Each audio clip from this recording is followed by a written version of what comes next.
నమస్తే, welcome to one TV health. మన అందమైన ముఖంలో మనకి కళ్ళ తర్వాత ఆకర్షణీయంగా కనిపించేవి పెదవులు. మరీ ముఖ్యంగా అమ్మాయిలు లిప్స్ మీద ఎక్కువగా కేర్ తీసుకుంటారు. మరి పెదవులు చాలా సున్నితంగా ఉంటాయి. మన లిప్స్ అనేవి ఏ విధంగా డ్యామేజ్ అవుతాయో అంటే మిలానిన్ ఉత్పత్తి ఎక్కువైనప్పుడు డీహైడ్రేషన్, అలాగే ఎండ, దుమ్ము, ధూళికి పెదవులు బాగా ఎఫెక్ట్ అవుతాయి. మరి దీనికి కారణంగా పెదవులు నల్లగా మారటం, పొడిబారటం, పగిలిపోవడం వంటి సమస్యలు ఎదురవుతాయి. అందుకోసమే మన పెదవులని అలా అవ్వనివ్వకుండా కొన్ని జాగ్రత్తలు తీసుకుందాం. మరి గులాబీ రంగు గల పెదవుల కోసం స్క్రబ్ అనేది చాలా అవసరం.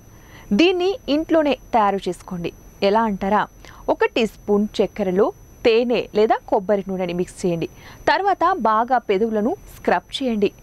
మనకి చక్కెర పెదవులపై ఉన్న మృతు కణాలని తొలగిస్తుంది.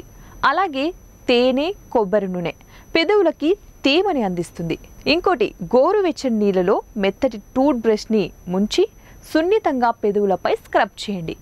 ఇది డెడ్ స్కిన్ సెల్స్ని తొలగిస్తుంది, రక్త ప్రెషర్ని ప్రోత్సహిస్తుంది. రోజుకి 8 గ్లాసుల నీళ్లు ఖచ్చితంగా తాగాలి. పెదవులకి మాస్క్ తప్పనిసరి.